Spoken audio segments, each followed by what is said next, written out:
প্রিয় বন্ধুরা, চ্যানেলে সবাইকে স্বাগত জানাচ্ছি। আজকে আমাদের আলোচনার বিষয় প্র্যাকটিস সেট 37। এর আগের প্র্যাকটিস সেটগুলোতে আমরা কিন্তু কিছু গ্রামারের উপর জোর দিয়েছি। 30-এর পরে বেশিরভাগ প্র্যাকটিস সেটগুলোতে, সবগুলো প্র্যাকটিস সেটই আর কি, গ্রামারের উপর জোর দেওয়া আছে। তার আগের প্র্যাকটিস সেটগুলোতে আমরা টেক্সটের উপর জোর দিয়েছি, টেক্সটের কিছু প্রশ্ন ছিল, আবার কিছু টেক্সটের প্রশ্নের উপর জোর দিতে যাচ্ছি এরপরের প্র্যাকটিস সেট থেকেই। তো চলুন আজকের প্র্যাকটিস সেটটা একটু নজর দেওয়া যাক। কিছু ইম্পর্টেন্ট গ্রামার থাকে এবং সব মিলিয়েই গ্রামারটা থাকে, কিন্তু ইম্পর্টেন্ট কিছু সাধারণ গ্রামার থাকে। আচ্ছা, সব মিলিয়ে প্রশ্নগুলো সেট করা হয়, আপনারা জানেন। কিছু প্রশ্ন আসার মতো থাকে, তো একটু নজর দিয়ে যদি আমরা গ্রামারগুলো জানি বা শিখে নেই তাহলে কিন্তু কাজে দেবে। চলুন তাহলে প্রথম প্রশ্নটা আরম্ভ করি। ফাইলাম, ফাইলাম শব্দটা, choose the plural form of the word. এই প্লুরাল ফর্মটাকে, অর্থাৎ ফাইলামের প্লুরাল ফর্মটাকে চাইছে এখানে। এটা কি হবে? এটা দেখুন, ফাইলাসিস, ফাইলাসেস, ফাইলি, ফাইলা, এই কয়েকটা কিন্তু আমরা টার্ম পেলাম। তো এই ফাইলাম শব্দটা কিন্তু একটা বায়োলজিক্যাল টার্ম, এবং এটা হচ্ছে পর্ব, অর্থাৎ বিভিন্ন প্রাণীর যে পর্বগুলো থাকে এটা কিন্তু ফাইলাম বলে। এই টাইপের, মানে আমাদের দেখুন প্লুরাল ফর্মগুলো কিন্তু এই টাইপের গুলোরই বেশি দেয়। প্লুরাল ফর্মগুলো একদম কমন প্লুরাল ফর্ম কিন্তু নাও আসতে পারে। আমরা তার জন্য এইগুলোর দিকে একটু নজর দেব। এখানে এই যে ফাইলাম যেটা আছে সেটার কিন্তু প্লুরাল ফর্মটা ফাইলা। এই যে ফাইলা, ডি, অর্থাৎ number 1, D is the right answer. Okay, তাহলে এক নাম্বারটা। আর এই টাইপের যেগুলো প্লুরাল ফর্ম আছে এগুলো কিন্তু শিখে রাখবেন, জেনে রাখবেন। এগুলো কিন্তু অনেক খুঁজে খুঁজে, আপনারা অনেকেই জানেন, এটা অস্বীকার করার উপায় নেই, কিন্তু এগুলো তবুও আমি যারা জানেন না তাদের জন্য এগুলো খুঁজে খুঁজে বের করি।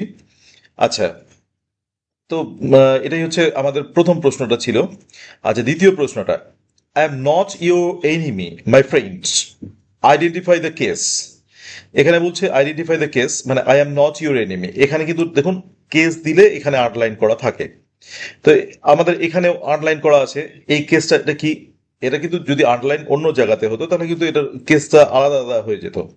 তাহলে এখানে আন্ডারলাইন অংশটাতে কেসটা কি হবে? Accusative case, vocative case, dative case, genitive case. তাহলে আমরা এখানে দেখব মাই ফ্রেন্ড, অর্থাৎ অ্যাড্রেসিং যদি থাকে, কোনো কাউকে যদি অ্যাড্রেস করা থাকে এবং তার নিচে আন্ডারলাইন করা থাকে, সেটা কিন্তু আমাদের ভোকেটিভ কেস হয়, এটা আমরা জানি। তো আমার অ্যান্সারের সঙ্গে নিজেদের অ্যান্সারটাও মিলিয়ে নেবেন। তাহলে এটা হচ্ছে আমরা পাচ্ছি two, vocative case is the right answer. আচ্ছা, এবার আসছি পরেরটাতে। As soon as the children were dash, their mother got them out of bed and into the bathroom. Take the correct form of the verb. তাহলে এখানে বলছে war, war দিয়ে এখানে কোন ফর্মটা হবে? তাহলে দেখুন চারটা ফর্ম দেওয়া আছে, ওক, অ্যাওক, ওয়েক, অ্যাওয়েক, চারটা ফর্ম দেওয়া আছে। এবার আমাদের মুশকিলটা হচ্ছে যে এই ফর্মগুলো কিন্তু খুব কাছাকাছি দেওয়া থাকে, এবং যারা কোশ্চেন আমরা এক্সামে যেগুলো পাই অপশনগুলো কিন্তু খুব কাছাকাছি। তাহলে এখানে কোনটা হবে? তাহলে আমাদের কিন্তু এখানে খেয়াল রাখতে হচ্ছে as soon as the children were awake, যখন চিলড্রেনটা হচ্ছে অ্যাওয়েক ছিল, মানে চিলড্রেনরা, তো এটা হচ্ছে অ্যাওয়েক হবে। D is the right option.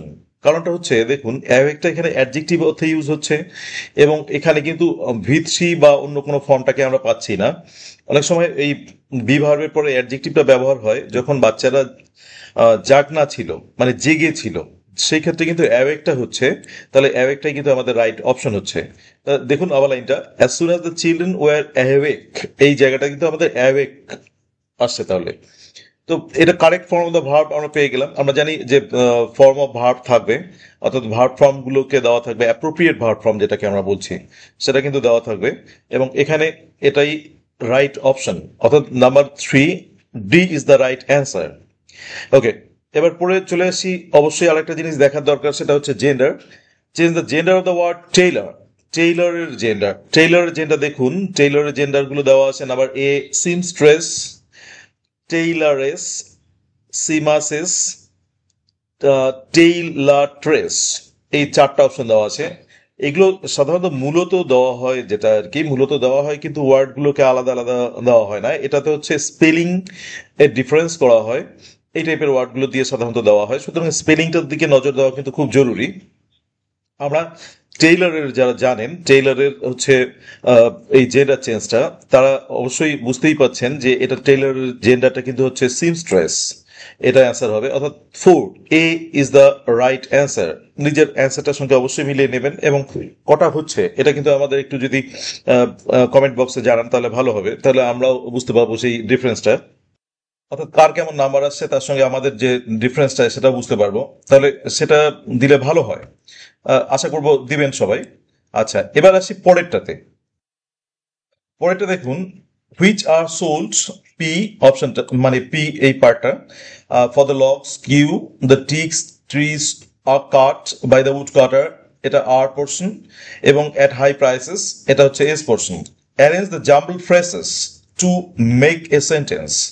এই ফ্রেজগুলোকে আমাদেরকে সাজিয়ে আমাদের একটা সেন্টেন্স তৈরি করতে হবে, আর ফ্রেজগুলো জাম্বলড আছে। এটা আমরা দেখেছি এর আগের প্রশ্নে থাকে, যার জন্য এই প্রশ্নগুলো কিন্তু বারবার দিচ্ছি একটু প্র্যাকটিস করার জন্য। এটা না পারার ব্যাপার নয়, প্র্যাকটিস করলে এই জায়গাগুলো আবার ক্লিয়ার হয়ে যাবে। আচ্ছা, আমাদের দেখুন অপশনগুলো দেওয়া আছে R P Q S, R S P Q, S Q P R Q P S. তাহলে আমরা এখানে দেখুন মানে একটু এলোমেলো হয়ে গেলে কিন্তু সেই জায়গাটা ভুল হওয়ার সম্ভাবনা থাকে। সুতরাং এই জায়গাটাকে একটু খেয়াল রেখে দেখতে হবে। তো আমি একবারই অ্যান্সারটার দিকে যাচ্ছি। অ্যান্সারটা যদি আমরা সাজিয়ে নেই, অ্যান্সারটা হচ্ছে the teak trees are cut by the woodcutters. Woodcutters হয়ে গেল, দেখুন আর আমি প্রথমে নিলাম। আচ্ছা, কিউ, কিউ হচ্ছে ফর দ্য লগস, মানে কাট ফর দ্য লগস। আচ্ছা, তারপরে হচ্ছে এবার লগস এর পরে আমরা যেটা আসছি, which are sold, that is the logs are sold, এখানে এটা করা আছে। তারপরে অ্যাট হাই প্রাইসেস, আপনারা যদি একটু নজর দেন সেটা কিন্তু পারা যাবে, কোনো অসুবিধা নেই। অর্থাৎ এখানে আমাদের ডি যে অপশনটা আছে সেই অপশনটা কিন্তু রাইট, অর্থাৎ আর কিউ পি এস এভাবে সাজিয়ে নিলে একটা আমরা কমপ্লিট সেন্টেন্স বা কমপ্লিট মানে অর্থ দিয়ে একটা লাইন পাচ্ছি। তাহলে number 5 D is the right answer. আচ্ছা, এবার নাম্বার 6 এ চলে আসি। The young generation should not confuse liberty dash license. Fill in the blanks with appropriate preposition. তাহলে এখানে আমরা পাচ্ছি ফর, এট, অ্যাবাউট, উইথ। তাহলে ইয়াং জেনারেশনকে লিবার্টির সঙ্গে লাইসেন্স এ দুটো কিন্তু কনফিউজ করা উচিত নয়, এ দুটোকে একসঙ্গে গুলিয়ে ফেলা উচিত নয়, লিবার্টির সঙ্গে লাইসেন্সকে। তার মানে এখানে কিন্তু আমরা পাচ্ছি যে লিবার্টির সঙ্গে লাইসেন্সকে কনফিউজ উইথ, আমরা কিন্তু এখানে অ্যাপ্রোপ্রিয়েট প্রিপোজিশন পাবো উইথ। তো with is the right option, that is 6, confuse liberty with licence, এটাই আমাদের right answer. Number 6 D is the right answer. আচ্ছা, নাম্বার 7 এর দিকে আসি। তার আগে বলছি যে প্রশ্নগুলো এত পছন্দ করছেন আপনারা সত্যি, আর চ্যানেলটার দিকে এত সাপোর্ট করছেন বা টেক্সটগুলোর দিকে এত সাপোর্ট করছেন, সবাইকে অসংখ্য ধন্যবাদ। এভাবে পাশে থাকবেন। অবশ্যই আমারও পরিশ্রম হচ্ছে, আমিও পরিশ্রম করছি আপনাদের জন্য। সেই পরিশ্রমটা কাজে লাগলে আমার নিজেকেও সার্থক মনে হবে। আচ্ছা, তার জন্য সবাইকে ধন্যবাদ, আশা করি আরো পাশে থাকবেন। তো নাম্বার 7 চলে আসি এবার। Anusmita kept the book in the shelf. দেখুন, which is the correct cleft sentence of the line. এখানে কিন্তু ক্লেপ সেন্টেন্স দিয়ে কারেক্টলি যে সেন্টেন্সটা তৈরি হবে সেটাকে বলছে। তো ক্লেপ সেন্টেন্স যদি কারো না জানা থাকে, আমাদের কিন্তু ক্লেপ সেন্টেন্সের একটা ভিডিও দেওয়া আছে, এই ভিডিওটা দেখলে কিন্তু অনেকটা ক্লিয়ার হয়ে যাবে। তো ক্লেপ সেন্টেন্সটা আগে জেনে নেবেন, জেনে নিয়ে কিন্তু এটা প্রশ্নটা করবেন। ক্লেপ সেন্টেন্স কিন্তু খুব জরুরি, আমরা এর আগে দেখেছি যে ক্লেপ সেন্টেন্স এসেছিল একটা প্রশ্নে। তো এখানে আমরা ক্লেপ সেন্টেন্সটা জেনে নেব। তো ক্লেপ সেন্টেন্স জানার পরে যদি এটা আমরা দেখি তাহলে ক্লিয়ার হয়ে যাবে। আচ্ছা, এখানে প্রশ্নটা দেখি। Anusmita kept a book which was kept in a red shelf. Number B, it was Anusmita who kept a book in the red shelf. এটা দেওয়া আছে। আচ্ছা, Anusmita kept the book in the shelf which was red. এখানে আমাদের খেয়াল রাখতে হবে যে ক্লেপ সেন্টেন্সের পারপাসটা কিন্তু হচ্ছে যে টু এমফাসাইজ। তো আমরা এখানে যেটা পাবো যে it was Anusmita who kept a book in the red shelf, এই পোর্শনটা এই জায়গাটাই কিন্তু ইম্পর্টেন্স দেওয়া হচ্ছে, এমফাসাইজ করা হচ্ছে, তাই এটা কিন্তু ক্লেপ্ট সেন্টেন্স। এবং অ্যাপ্রোপ্রিয়েট ক্লেপ্ট সেন্টেন্স কিন্তু এটাই। অন্যান্য অনেকগুলো ক্লেপ্ট সেন্টেন্স থাকতে পারে, ইনঅ্যাপ্রোপ্রিয়েটলি থাকতে পারে, কিন্তু এখানে আমরা অ্যাপ্রোপ্রিয়েট ক্লেপ্ট সেন্টেন্স কিন্তু এইটাই পাচ্ছি। তাহলে number 7 B is the right answer. আচ্ছা, নাম্বার 8 এ আসছি। The phrase as much as is an example of, এটা কিসের example? It's cumulative alternative, adversative না ইলেটিভ, এই কোনটা হবে এখানে? তো আমরা যদি অ্যাজ মাচ অ্যাজ এটা খেয়াল রাখি, এটা কনজাংশন, দ্যাট ইজ এটা পার্টস অফ স্পিচে পড়ছে। এটা কিন্তু একটা ভাইটাল জায়গা, আপনারা বুঝতেই পারছেন। পার্টস অফ স্পিচ এগুলো গ্রামারের ক্ষেত্রে খুব জরুরি। আমাদের কিন্তু সিলেবাসে যেটা দেওয়া আছে খুব শর্ট করে দেওয়া আছে, কিন্তু সিলেবাস যদি খেয়াল করেন তাহলে ভাস্ট একটা সিলেবাস, গ্রামারের ভাস্ট একটা সিলেবাস, যেটার মধ্যে এমন কিছু নেই। মানে আমরা শুধু সিনোনিম অ্যান্টোনিমটা যদি বাদ দেই, বাকি একটু ওয়ান ওয়ার্ডকেও অ্যাভয়েড করা যেতে পারে, কিন্তু বাকি এমন কিছু নেই যেগুলো হয়তো আমাদের না আসতে পারে। সবকিছুই কিন্তু আসার সম্ভাবনা আছে। তো এটা আমাদের দেখতেই হচ্ছে কনজাংশনটাকে দেখে নেবেন। তো ফ্রেজ অ্যাজ মাচ অ্যাজ, এটা কিন্তু হচ্ছে কিউমুলেটিভ কনজাংশন। আমরা জানি এই টাইপের কনজাংশন গুলো যেগুলো connects one word with another word, they are called cumulative conjunction, এবং এখানে অ্যাজ মাচ অ্যাজ কিন্তু cumulative conjunction. So 8, A is the right answer. Okay, number 9 চলে আসি। Sometimes some adjectives are used as noun. অনেক সময় অনেক adjective গুলোকে আমরা নাউন হিসাবে পাই। These adjectives are called, সেই অ্যাডজেক্টিভ গুলোকে কি বলা হয়? Proper adjective, substantive adjectives, descriptive adjectives, quantitative adjectives. আচ্ছা, তাহলে এই অ্যাডজেক্টিভ গুলোকে কি বলা হয়? এবার গঠনটা কিরকম দেখুন, মানে নাউন হিসাবে কিরকম করে ব্যবহার হয় দেখুন। এই যে the poor are the was suffer, এখানে এটা কিন্তু অ্যাডজেক্টিভ দ্য পুয়ার, কিন্তু ফাংশনটা কিন্তু দেখুন নাউনের মতো। এখানে the originally meaning the poor people, সুতরাং এখানের ফাংশনটা হচ্ছে নাউনের মতো। তাহলে এই অ্যাডজেক্টিভটাকে কি আমরা বলবো? তাহলে অ্যাডজেক্টিভটা অবভিয়াসলি বোঝাই যাচ্ছে যে এটা নাউনের মতো কাজ হচ্ছে। সুতরাং এই অ্যাডজেক্টিভটাকে কি নামে বলবো সেটা নিয়ে কিন্তু আমাদের প্রশ্নটা আছে। তাহলে চলুন আরেকবার দেখে নিই। তো এই অ্যাডজেক্টিভটাকে আমরা কিন্তু খেয়াল রাখবো হচ্ছে, আমরা দেখে নিলাম যে অপশনগুলো দেখে নেওয়ার পরে এটাকে আমাদের যদি রাইট অ্যান্সার বলি, আপনারা খেয়াল রাখবেন এটা কিন্তু সাবস্ট্যান্টিভ অ্যাডজেক্টিভ। তাহলে এই অ্যাডজেক্টিভটা আমরা পাচ্ছি substantive adjective. B is the right answer of the question 9। তাহলে 9টা আমরা পাচ্ছি সাবস্ট্যান্টিভ অ্যাডজেক্টিভস। ওকে, খেয়াল রাখবেন, ইম্পর্টেন্ট একটা জিনিস খেয়াল রাখতেই হচ্ছে আমাদের। আচ্ছা, being very rich he cares for none, here the italicized phrase is an example of। এই 10 নম্বর প্রশ্নটায় এই যে আমাদের যে ইটালিসাইজড ফ্রেজ, এখানে একটু ভুল হয়ে গেছে। এখানে বিং, এই যে আমাদের এটুকু দেওয়া উচিত ছিল, বিং ভেরি রিচ, এই জায়গাটা আমি হাইলাইট করে দিলাম। তো এই জায়গাটার আমাদের কি হবে?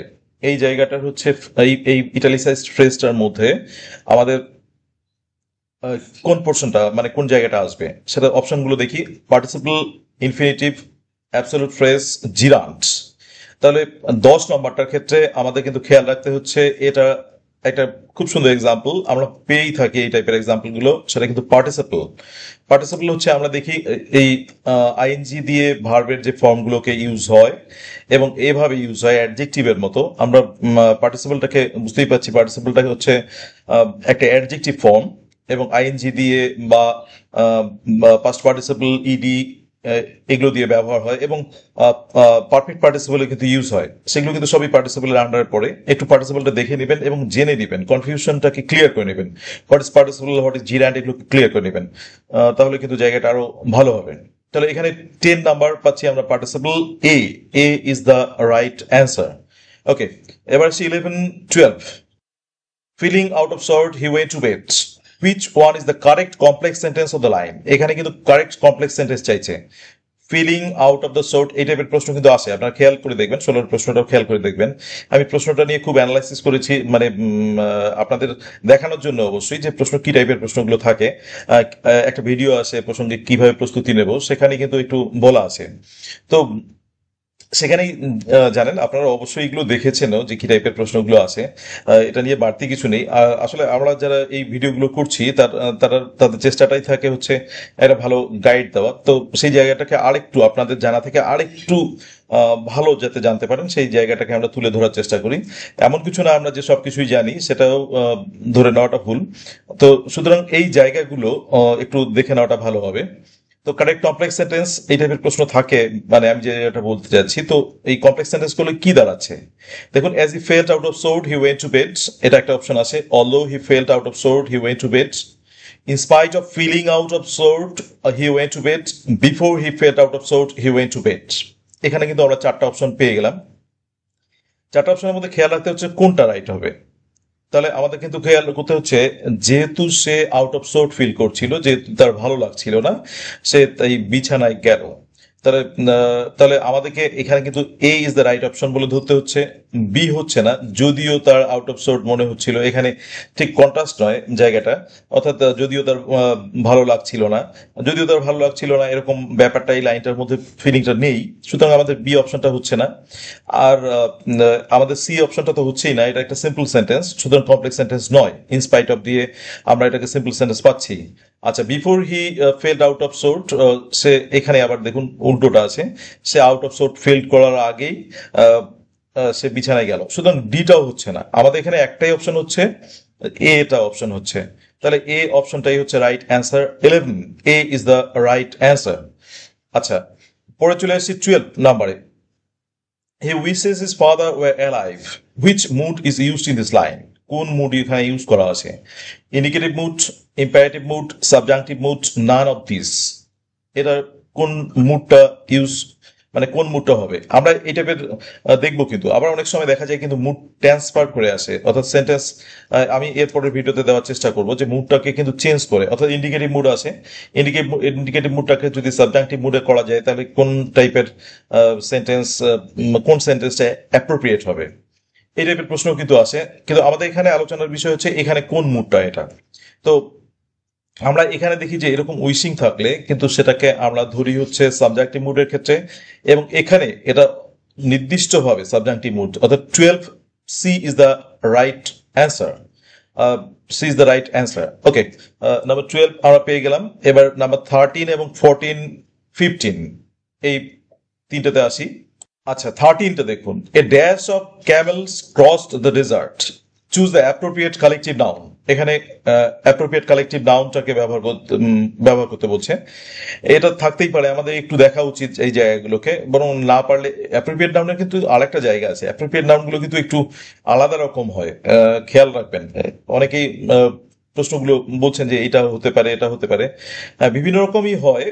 তবে অ্যাপ্রোপ্রিয়েটটাকে কিন্তু মানে আমি বলতে চাচ্ছি যে কয়েকটা হয়, কয়েকটা হতেও পারে, কিন্তু সবগুলোর ক্ষেত্রে যে কয়েকটা হবে বা হতে পারে এরকমটা নয়, কতগুলো নির্দিষ্টও আছে। সুতরাং এই 13 নাম্বারটার ক্ষেত্রে দেখি যে কি কি আছে অপশনগুলোতে। অপশনগুলো আছে প্যাক, প্রাইড, ক্যারাভান, কুইভার, এই চারটা অপশন আছে। তাহলে এখানে কিন্তু আমরা ড্যাশ অফ ক্যামেলস, এটাতে আমরা পাবো হচ্ছে caravan of camels, that is C. Number 13 C is the right answer. এখানে সিটাই আমরা পাচ্ছি, ক্যারাভান অফ ক্যামেলস, এটা কিন্তু খেয়াল রাখবেন। বাকিগুলো আমরা জানি, প্রাইডের ক্ষেত্রে জানি, প্যাকের ক্ষেত্রে জানি, উলফ বা প্রাইড এগুলোর ক্ষেত্রে জানা আছে, তো ক্যামেলের ক্ষেত্রে একটু জেনে নেবেন। আচ্ছা, পরেরটাতে আসছি, পরেরটা কি বলছে দেখি একটু।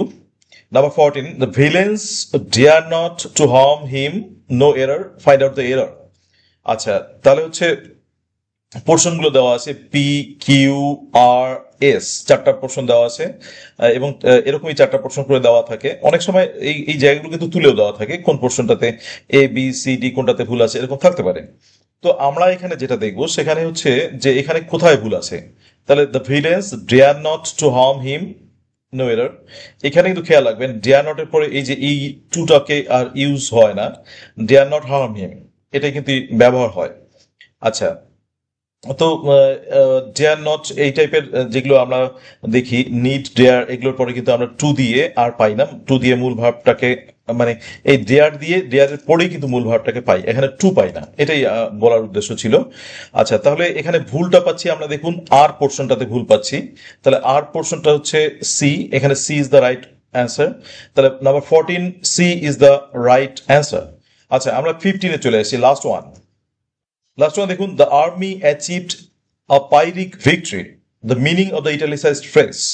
তাহলে এই পাইরিক ভিক্টরির এটার কিন্তু মিনিংটা চাচ্ছে। দেখুন, এটা কিন্তু আমরা ফ্রেজ অ্যান্ড ইডিয়ামসকে একটু অ্যাভয়েড করি অনেক সময়, কিন্তু আমার মতে একটু দেখা উচিত, কারণ ফ্রেজ অ্যান্ড ইডিয়ামস থেকে থাকলে কিছু করার থাকবে না, ওটাও একটা সিলেবাসের পার্ট বলে মনে করি, কিছুটা থাকতে পারে, কিন্তু অনেকেই দেখছেন না হয়তো, কিন্তু একটু দেখে নেওয়াটা ভালো হবে। আচ্ছা, গ্রামার ভাস্ট, এর ভাস্টনেস তো জানিনি, সুতরাং মানে এটা বলার অপেক্ষা রাখে না যে কোত্থেকে দিবে, আমরা টেক্সটের ক্ষেত্রে একটা লিমিটেশন পাই, কিন্তু গ্রামারের ক্ষেত্রে এরকম লিমিটেশনটা কিন্তু পাই না। এবার রেটরিক প্রসিডি দিচ্ছে, মানে প্রসিডি দিচ্ছে না বা লিটারি টার্মস দিচ্ছে না, সেগুলো ঠিক আছে, বা সিনোনিমস অ্যান্টোনিমস নেই, এগুলো ঠিক আছে, কিন্তু এই টাইপের গুলোকে দিলেও মানে আমরা সেটাকে আউট অফ সিলেবাস বলতে পারবো না কি। আচ্ছা, যাকে এবার আসি, the army achieved a Pyrrhic success. তাহলে ইটালিসাইজড ফ্রেজ, দেখি ইটালিসাইজড ফ্রেজটার মিনিংটা কি কি অপশন আছে। A victory earned at a great cost. আচ্ছা, a victory earned too easily, a victory with the possibility of losing soon, a victory earned by opponents. তাহলে এটা কিন্তু বলছে যে চারটা অপশনই দেওয়া আছে, এবং অপশনগুলো দেখলে কিন্তু অনেক সময় মনে হয় না যে এটা হবে। অবশ্য আরেকটা ভালো দিক আছে, এই টাইপের যে ইডিয়াম ফ্রেজগুলো আছে দেখলে কিন্তু টের পাওয়া যায় যে এটা হবে, কিন্তু কিছু কিছু ওয়ার্ড আছে, সেই ওয়ার্ডগুলোর কিন্তু আলাদা মিনিং হয়। যেমন এখানে পাইরিক ভিক্টরি, যদি না জানা থাকে তাহলে কিন্তু ঢিল মেরে এটা হবে না, একটু জানতে হবে। কিন্তু কিছু কিছু অনেক সময় আমরা দেখি বোল্ট ফ্রম দ্য ব্লু, এই টাইপের যেগুলো থাকে সেগুলো কিন্তু ইজিলি আন্দাজ করা যায়, যারা একটু বিভিন্ন টাইপের কম্পিটিটিভ এক্সাম দেন বা প্রস্তুতি নিচ্ছেন। আপনারা তো এখন অনেকটা ভালো লেভেলে চলে গিয়েছেন, এখন এই সব গ্রামারগুলো পেয়ে যাবেন সবাই। 15 না হলেও 14 বা না হলেও 13 পাবেন। অনেকে একটু কম পেতে পারেন, তবে নিরাশ হওয়ার কিছু নেই, একটু আর কয়েকদিন প্রিপারেশন নিলে ঠিকই হয়ে যাবে। তো এই টাইপের গুলো এখন পাওয়া উচিত এবং পাবেনও। তো সুতরাং এই পাইরিক ভিক্টরিটা এবার আসি, মানে আমার আমার যে জায়গাটা বলার উদ্দেশ্য সেটা হচ্ছে হোপলেস হওয়ার কিছু ব্যাপার নেই, এখনো একটু সময় আছে, কয়েকটা দিন আদা জল খেয়ে নামলেই হয়ে যাবে। যদিও 10 নম্বর নিয়ে অনেকেই একটু দ্বিধায় ছিলেন, আমি একটা ভিডিও পোস্ট করেছি, সবাই একটু পজিটিভ পজিটিভ আউটলুক নেওয়ার কথা বলেছি, যে হ্যাঁ, কিছু তো করার নেই, যেখানে সেখানে আর প্রিপারেশন নেওয়া ছাড়া উপায় নেই, আমাদের প্রিপারেশন নিতেই হবে, ভালো করে পড়তেই হবে। আমরা এমন একটা জায়গায় ঠেকে আছি যে আমাদের দেওয়ালে পিঠ ঠেকে গেছে, আর কোনো জায়গায় মুভ করার কোনো মানে চান্স নেই। সুতরাং এখন আমাদের যেটা করা উচিত, যদি সেই জায়গাটাকে ভালো করে ধরে, প্রিপারেশনটাকে ভালো করে ধরে সেই জায়গাটাকে রিকভার করে 10 নম্বর টাও কিছুটা রিকভার করে আমরা পৌঁছতে পারি, আমাদের লক্ষ্যে পৌঁছতে পারি, এটাই কিন্তু আমাদের উদ্দেশ্য। আর যারা রাইটিং করছেন, সরি, আর যারা হচ্ছে ওই ইন সার্ভিস আছেন, তারা যে সবাই ভালো প্রিপারেশন নিচ্ছেন এমনটা না, অনেকে ভালো নিচ্ছেন, কিন্তু অনেকে একটু হোপলেস কন্ডিশন থেকে কতটা নিতে পারছেন জানি না। আচ্ছা, তো এরকম একটা অবস্থায় আছেন, সুতরাং হোপলেস হবেন না, এগিয়ে যান। চাকরি কার ভাগ্যে জুটবে এটা পরের ব্যাপার, কিন্তু আপাতত এই সময়টাকে কাজে লাগানোর পরামর্শই দিচ্ছি আমি। যাকে এবার প্রশ্নটাতে ফিরে আসি, তো এই পাইরিক ভিক্টরিটা কিন্তু খুব কষ্ট করে, গ্রেট লস করে, অনেকটা ত্যাগ স্বীকার করে যে ভিক্টরিটা জেতা হয়, সেটা কিন্তু Pyrrhic victory. That is A is the right option, 15 A is the right answer. তো আমরা পাচ্ছি এটাই রাইট অ্যান্সার।